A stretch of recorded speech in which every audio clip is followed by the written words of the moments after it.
नमस्कार, मैं हूं शैलेंद्र सिंह और आप देख रहे हैं हमारा यूट्यूब चैनल शब्द शब्द शैलेंद्र सिंह। उत्तर प्रदेश की राजनीति में मायावती अचानक सुर्खियों में आ गई हैं। वो मायावती जिनको लगभग सभी राजनीतिक विश्लेषकों ने खत्म हुआ मान लिया था। लोगों का ये मानना था कि अब बहुजन समाज पार्टी की राजनीति वापस से नहीं आ सकती है। धीरे धीरे बहुजन समाज पार्टी खत्म होती जा रही है। उसके दो कारण थे। एक तो लगातार जो पार्टी है वो चुनाव हार रही थी, दूसरे उनका जनाधार घट रहा था, और तीसरी जो बात थी कि बहुजन समाज पार्टी में नेतृत्व का अभाव दिख रहा था। मायावती ने अपने भतीजे आकाश आनंद को करीब करीब 2-3 बार पार्टी के पद दिए, फिर उनसे निकाला, फिर पद दिए, फिर निकाला। इस तरीके का घटनाक्रम चलता रहा। लेकिन लोगों ने सोचना शुरू कर दिया कि बहुजन समाज पार्टी में नेतृत्व की कमी है, क्योंकि मायावती किसी बाहर से, यानी परिवार के बाहर से किसी व्यक्ति को संगठन का नेतृत्व देना नहीं चाहती, और परिवार के अंदर ऐसे व्यक्तियों की कमी है, ऐसे नेतृत्व की कमी है, चाहे उनके भाई आनंद कुमार रहे हों या उनके भतीजे आकाश आनंद। दोनों ही मायावती की तरीके से पार्टी की अगुवाई नहीं कर पा रहे थे, जबकि दोनों के पास ही काफ़ी महत्वपूर्ण पद थे। ऐसे में माना जा रहा था कि अब बहुजन समाज पार्टी का कोई भविष्य नहीं बचा है। एक और बड़ा कारण था कि 2012 में जब से बहुजन समाज पार्टी की हार हुई उत्तर प्रदेश विधानसभा चुनाव में, उसके बाद कई चुनाव बीते और उन सभी चुनाव में बहुजन समाज पार्टी की हालत बहुत अच्छी नहीं रही, लगातार उसमें गिरावट होती रही। धीरे धीरे स्थिति ये हो गई कि आज 2022 के जो विधानसभा चुनाव उत्तर प्रदेश में हुए, उनमें एक विधायक बहुजन समाज पार्टी का है, और लोकसभा चुनाव जो 2024 में हुए, उसमें बहुजन समाज पार्टी का कोई भी सांसद उत्तर प्रदेश से चुन के नहीं गया है। तो आप समझ सकते हैं कि एक वो पार्टी जो बिल्कुल राजनीतिक चर्चा से दूर हो चुकी थी, अचानक वो राजनीतिक रूप से चर्चा में आ गई।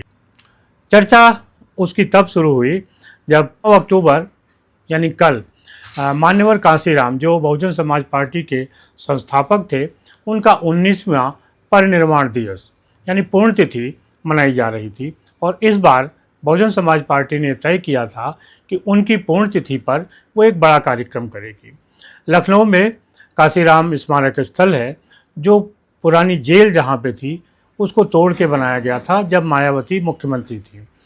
हालांकि ये जो कांशीराम स्मारक स्थल है, इसकी जो क्षमता है वो बहुत अधिक नहीं है, और इसको जब बहुजन समाज पार्टी ने अपनी रैली के लिए चुना, उसी समय से ये बात लगने लगी थी कि क्या बहुजन समाज पार्टी को भी अब ये भरोसा नहीं रहा कि वो जितनी भीड़ चाहेगी उतनी जुटा लेगी। क्योंकि अगर रैली के हिसाब से देखें तो बहुजन समाज पार्टी ने रमाबाई अंबेडकर रैली स्थल है वो लखनऊ में बनाया हुआ है, जिसको लखनऊ का सबसे बड़ा रैली स्थल माना जाता है।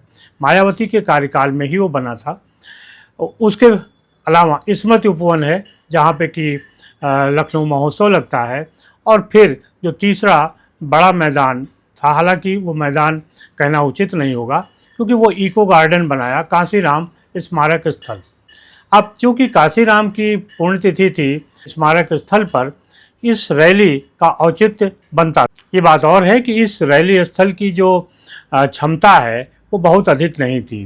बहुजन समाज पार्टी का दावा है कि इस रैली में 4 से 5 लाख लोग आए। जो लोग बहुजन समाज पार्टी को फॉलो करते हैं, 1 से 2 लाख वो भी मान रहे हैं।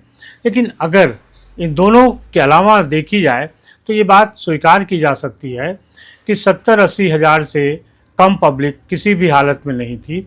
और अभी पिछले कुछ सालों में जो रैलियां हुई, चाहे वो समाजवादी पार्टी की हों, चाहे वो भारतीय जनता पार्टी की हों, या कांग्रेस की हों, या किसी और दल की हों, इतनी भीड़ उन किसी भी रैली में नहीं आई। और शायद यही वजह है कि बहुजन समाज पार्टी के राजनीतिक भविष्य को लेकर चर्चा शुरू हो गई।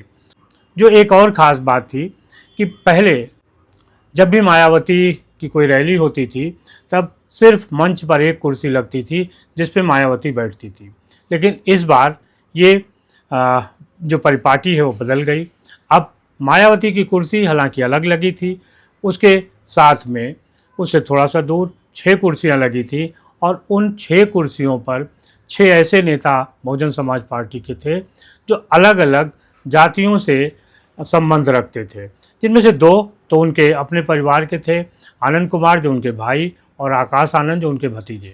सतीश मिश्रा जो पार्टी के महासचिव हैं, ब्राह्मण हैं, लंबे समय से वो बहुजन समाज पार्टी के साथ हैं। कई बार उन चर्चा होती रहती है कि अब वो कहाँ हैं या कहाँ नहीं हैं। बावजूद उसके इस रैली में जो उनका प्रभाव था, जो उनका असर था, वो देखने को मिला। जो चौथी कुर्सी थी वो उमाशंकर सिंह की थी, जो बहुजन समाज पार्टी के एकमात्र विधायक हैं। 5वीं मुनकाद अली की थी और 6ठी कुर्सी बहुजन समाज पार्टी के जो प्रदेश अध्यक्ष हैं की थी। तो आप समझ लीजिए कि ये 6 कुर्सियां लगी थी। ये बहुजन समाज पार्टी के इतिहास में ये पहली बार ऐसी घटना थी। यानी बहुजन समाज पार्टी भी अभी मान रही है कि अगर उसे राजनीति में रहना है तो कई समझौते करने पड़ेंगे, और इनमें ये एक समझौता भी दिख रहा है। और इसका दूसरी वजह है कि वो सामाजिक समरसता की भी बात कर रही हैं। अब बात करते हैं उस रैली की। रैली में भीड़ तो थी, रैली में ऐसे लोग भी थे जो वास्तव में बहुजन समाज पार्टी के थे। बहुजन समाज पार्टी की नेता मायावती बहुत ही सटीक बातचीत करती हैं, नपे सुने शब्दों में अपनी बात को रखती हैं, और वो भी लिखे में। उनका जो भाषण है वो लिखा हुआ होता है और इसको वो कभी भी अस्वीकार नहीं करती, यानी इसको डिनाई नहीं करती, लिखा हुआ नहीं पढ़ती है। तमाम नेता लिखा हुआ भाषण पढ़ते हैं, बावजूद इसके वो स्वीकार नहीं करते कि हम लिखा हुआ भाषण पढ़ते हैं। मायावती सबके सामने वो पन्ने लेके आती हैं, उन्हें देख देख के पढ़ती हैं, और कभी भी वो नहीं कहती कि हाँ हमने बिना पढ़े हुए भाषण दिया है। मायावती की जो बहुत सारी खूबियाँ हैं उनमें ये एक खूबी है कि वो जो चीज़ होती है उसको स्वीकार करती हैं। ख़ास तौर से अगर देखिए कि बहुजन समाज पार्टी की जो राजनीति थी वो दलित विमर्श को लेकर थी, जिसमें मनुवाद का विरोध था। मायावती लगातार मनुवाद का विरोध भी करती हैं। बहुत सारे और भी नेता हैं जो मनुवाद का विरोध करते हैं, और वो धर्मनिरपेक्षता की भी बात करते हैं। धर्मनिरपेक्षता का मतलब ये माना जाता है कि आप मंदिरों में न जाएं, लेकिन अगर मस्जिद में जा रहे हैं, गुरुद्वारे में जा रहे हैं, तो उसको धर्मनिरपेक्षता का उल्लंघन नहीं माना जाता। बहुत सारे ऐसे नेता हैं जो मंदिरों में जाते हैं, धर्मनिरपेक्षता की भी बात करते हैं, मनुवाद की आलोचना भी करते हैं। मायावती की ये खास बात है कि मायावती कभी भी मंदिर दर्शन के लिए नहीं जाती। ये बहुत कम नेताओं में देखने को मिला है कि न सार्वजनिक रूप से और न व्यक्तिगत रूप से वो अगर मनुवाद के विरोध में हैं तो मंदिर दर्शन करने के लिए भी नहीं जाती। अभी उनके भतीजे आकाश आनंद की शादी थी। आकाश आनंद की पूरी शादी जो बौद्ध धर्म रीति रिवाज थे उनके अनुसार से हुई। कई नेता ऐसे हैं जो बात तो हिंदू धर्म की आलोचना की करते हैं, मनुवाद की करते हैं, लेकिन उनके घर में लोग पूजा पाठ भी करते हैं, वो मंदिर भी जाते हैं। यानी जो दोहरा चरित्र है वो मायावती के पास नहीं है। तीसरी एक जो खूबी मायावती की रही है, राजनीति में बहुत सारे लोग हैं जो पैसा चाहते हैं, प्रभाव चाहते हैं, और अपनी पार्टी के लिए पार्टी फंड भी चाहते हैं। मायावती और बहुजन समाज पार्टी भी चाहती है, लेकिन मायावती ने ऐसे ऐसे नेताओं को ज़मीन से उठाकर मंत्री, सांसद, विधायक बना दिया जिन्होंने कभी जीवन में कल्पना भी नहीं की होगी कि वो मंत्री बन सकते हैं। जब 1995 में पहली बार सरकार बनी बहुजन समाज पार्टी की भारतीय जनता पार्टी के गठजोड़ से, तब खास तौर से ऐसे लोग देखने को मिले जिनको पहली बार इतने अच्छे सोफा सेट और कुर्सियों पर बैठे थे जब उन्होंने मंत्री पद लिया। ऐसे नेताओं को उठाकर उन्होंने मंत्री बना दिया जिनकी आप कल्पना नहीं कर सकते, जिन्होंने कभी सपने में भी नहीं सोचा था कि वो कभी मंत्री बन सकते हैं। तमाम ऐसे उदाहरण हैं कि वो लोग आज महत्वपूर्ण पदों पे हैं, कई दूसरी पार्टियों में हैं। बहुत सारे ऐसे लोग हैं जो पैसे वाले हैं, प्रतिष्ठित हो गए हैं, और अब वो इस बात की चर्चा भी नहीं करना चाहते कि मायावती ने किस हालत से उनको उठा के और कहाँ बैठा दिया था। मायावती की एक और खूबी है, लगातार विपक्ष ये कहता रहा कि मायावती भारतीय जनता पार्टी की बी टीम है। मायावती ने कभी भी इसका विरोध नहीं किया, इसकी सफाई नहीं दी और वो अपनी बात रखती हैं। इस रैली में भी और इसके पहले जब भी कोई भाषण होता है, मायावती कभी धर्म और जाति को लेकर ऐसे शब्द, ऐसे भाषणों का प्रयोग नहीं करती जिससे वैमनस्यता फैले। इसके अलावा वो कई बार राजनीतिक व्यक्तियों का भी किसी भी राजनीतिक नेता पर भी वो सीधे आरोप नहीं लगाती हैं। बहुत ही ऐसी बात, कड़वी बात जो उनके मन को चुभी हो वो भले वो कह जाएं, लेकिन कहते कहते भी जो एक शैली है राजनीति में विरोध की, जो एक शब्दावली है, उस तक ही जाती है। आज के नेता जिस तरीके से गाली गलौज पे उतर आते हैं, उस तरीके से मायावती का जो स्वभाव है वो नहीं है। रैली में मायावती ने अपनी बात स्पष्टता के साथ कही। उनको ये अच्छा लगा कि बहुत संख्या में बहुजन समाज पार्टी के लोग आए थे। उन लोगों से मायावती ने अपील की कि वो 5वीं बार उत्तर प्रदेश में बहुजन समाज पार्टी की सरकार बनाने के लिए वोट करें। मायावती ने अपने स्मारकों को लेकर भी कहा कि अखिलेश यादव के समय में उन स्मारकों की देखभाल नहीं हुई और जो टिकट का पैसा आता था उसको उन स्मारकों पर खर्च नहीं किया गया। इसी को लेके मायावती ने अखिलेश यादव पर टिप्पणी की। सुनिए उन्होंने क्या कहा। लेकिन जब अब वो सत्ता से बाहर है समाजवादी पार्टी, तो अभी 2-3 दिन पहले वो मीडिया में खबर छपवा रहे थे कि हम मान्यवर श्री कांशीराम जी के सम्मान में संगोष्ठी करेंगे। लेकिन जब वो सरकार में रहते हैं तो ना उन्हें पीडीए याद आता है और ना मान्यवर श्री कांशीराम जी की जयंती और ना ही पुण्यतिथि उनको याद आती है सरकार में रहकर। लेकिन जब वो सत्ता से बाहर हो जाते हैं तो समाजवादी पार्टी को फिर याद आता है कि हमें संगोष्ठी करनी चाहिए। मैं सपा मुखिया अखिलेश यादव से मैं ये पूछना चाहती हूँ, यदि मान्यवर श्री कांशीराम जी के प्रति आपका इतना ही आदर सम्मान था, तो जब यूपी में मेरी सरकार थी तो मेरी सरकार ने अलीगढ़ मंडल में कासगंज के नाम से अलग से जिला बनाया। उस जिले का नाम मान्यवर श्री कांशीराम जी नगर के नाम से रखा था। लेकिन जैसे ही समाजवादी पार्टी पावर में आई, उन्होंने नाम बदल दिया। मान्यवर श्री कांशीराम जी के नाम पर हमने कॉलेज, यूनिवर्सिटी, अनेकों संस्थानों के नाम रखे, अनेकों संस्थानों के नाम रखे, जनहित की योजनाएं शुरू की। सारी की सारी अधिकांश जो बड़ी बड़ी योजनाएं थी वो सभी की सभी इन्होंने बंद कर दी समाजवादी पार्टी की सरकार ने। ये इनका दोगला या दोहरा चरित्र नहीं है तो क्या है।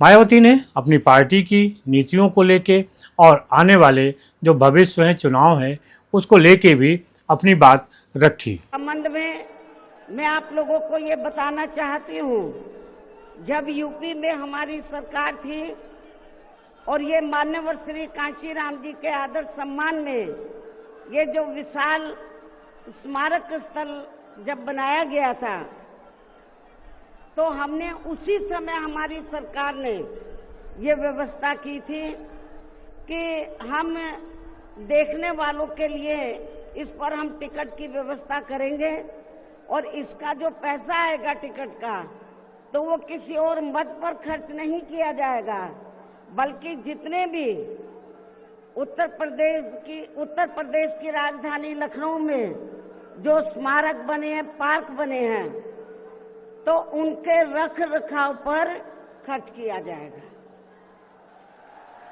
तो ये हमने व्यवस्था की थी। लेकिन दुख की बात यह है कि जब वर्तमान भाजपा की सरकार से पहले यहाँ सपा की सरकार थी, तो सपा की सरकार ने उस टिकट के पैसे को दबा कर रखा। एक पैसा खर्च नहीं किया इनके रख रखाव पर, और हालत बड़ी जर्जर हो गई थी स्थलों की। यही नहीं, और भी स्थल थे, पार्क थे, उनकी हालत बड़ी खराब हो गई थी।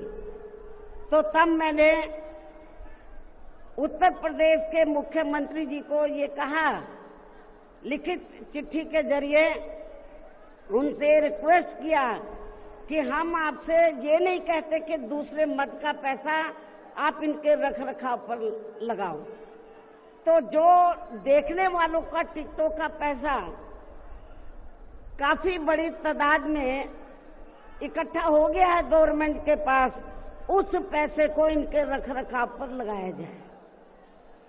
तो उत्तर प्रदेश की वर्तमान भाजपा की सरकार ने इस मामले को दिखवाया पूरा, और उसके बाद उन्होंने हमें कमिट किया, प्रॉमिस किया कि हम जो भी पैसा टिकटों को आया है हम दूसरे मद पे नहीं लगाएंगे, बल्कि इन स्थलों के रख रखाव पर लगाएंगे।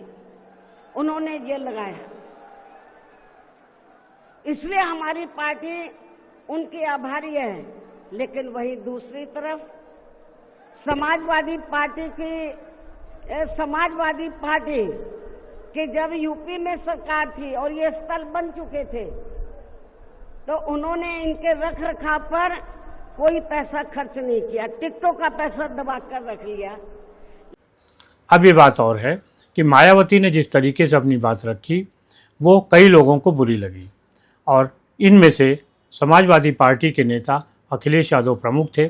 अखिलेश यादव का चूंकि उन्होंने नाम लिया था तो अखिलेश यादव ही नहीं था कि आपको अब समझ सकते हैं कि मायावती के सामने क्या मजबूरी है कि वो किसकी तारीफ कर रही हैं और किसकी बुराई कर रही हैं। तो इसका मतलब यह है कि अंदरूनी सांठगांठ अभी जारी है। लेकिन अखिलेश यादव के बाद समाजवादी पार्टी का एक बड़ा तबका मायावती पे हमलावर हो गया। वो कहने लगा कि मायावती भाजपा की बी टीम है, वो भाजपा के लिए बोल रही हैं। कांग्रेस के भी लोग, चूँकि वो समाजवादी पार्टी के साथ हैं, समाजवादी पार्टी के इंडिया गठबंधन का हिस्सा हैं, तो उनको ये लगता है अगर किसी तरीके की आलोचना समाजवादी पार्टी की हो रही है तो ये कांग्रेस की आलोचना माना जाना चाहिए। और उनके भी जो प्रवक्ता रहे हैं, नेता रहे हैं, वो मायावती पे हमलावर थे, और सबका यही कहना था कि मायावती जो बोल रही हैं वो अमित शाह या उनके किसी सहयोगी द्वारा लिखा गया है, मायावती सिर्फ पढ़ रही हैं। कांग्रेस के लोगों ने ये भी आरोप लगाया कि ये जो भीड़ थी वो भारतीय जनता पार्टी के द्वारा लाई गई थी, और भारतीय जनता पार्टी की सरकार के सहयोग से इस रैली में ये सफलता मायावती को हासिल हुई। विपक्ष है, विपक्ष किसी तरीके के आरोप लगा सकता है, क्योंकि दो बड़े संकट मायावती के जरिए कांग्रेस और समाजवादी पार्टी के सामने खड़े हो सकते हैं। सबसे बड़ा संकट ये है कि जो दलित वोट है, जो कहीं कांग्रेस में जा रहा था, खासतौर से 2024 के लोकसभा चुनाव में अगर मायावती मजबूत हुई तो दलित और मुस्लिम ये दोनों ही कांग्रेस के साथ नहीं जाएगा, और अगर ये कांग्रेस के साथ नहीं गया तो जो सफलता लोकसभा चुनाव में कांग्रेस और समाजवादी पार्टी को मिली थी वो मिलने वाली नहीं है। ये बात कांग्रेस को भी पता है और समाजवादी को पार्टी को भी पता है कि 2024 के लोकसभा चुनाव में जो उसे सफलता मिली थी वो दलित मुस्लिम गठजोड़ के नाते मिली थी, और वो गठजोड़ संविधान और आरक्षण को लेके जो एक विमर्श सेट किया गया था समाजवादी पार्टी, कांग्रेस और दूसरे भाजपा विरोधी दलों के द्वारा, उनके चलते ये हुआ था। लेकिन ये एक काठ की हांडी है जो एक बार चुनाव में चल गई, आगे नहीं चलेगी। उसके बाद तमाम विधानसभा चुनाव हुए जहाँ पे ये साफ साफ दिख गया। कांग्रेस और समाजवादी पार्टी को लग रहा है कि जो सफलता दलित मुस्लिम वोट के मिलने से हुई थी अब आगे नहीं मिलने वाली, लिहाजा वो ये आरोप बहुजन समाज पार्टी के ऊपर चस्पा कर देना चाहते हैं कि बहुजन समाज पार्टी भारतीय जनता पार्टी के साथ मिल के काम कर रही है, और जिस वजह से ये जो चुनाव के परिणाम हैं वो बदल रहे हैं। यानी अपनी चुनावी असफलता का ठीकरा समाजवादी पार्टी और कांग्रेस बहुजन समाज पार्टी पर फोड़ना चाहती है।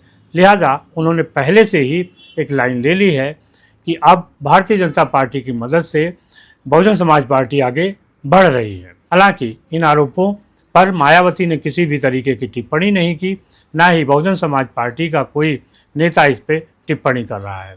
जनता ने इस रैली को देखा है, जनता ने मायावती के शासन को देखा है और उसे पता है कि मायावती में और दूसरे मुख्यमंत्रियों में क्या अंतर होता है। आपको क्या लगता है ज़रूर बताइएगा। आपसे एक छोटी सी अपील है कि अगर आपको ये वीडियो पसंद आए तो लाइक, सब्सक्राइब, कमेंट और शेयर भी कीजिए। साथ ही साथ अगर आप हमारी मदद करना चाहते हैं तो आपके स्क्रीन पे स्कैन है जिसके ज़रिए आप हमारी मदद भी कर सकते हैं। धन्यवाद, शुक्रिया, धन्यवाद।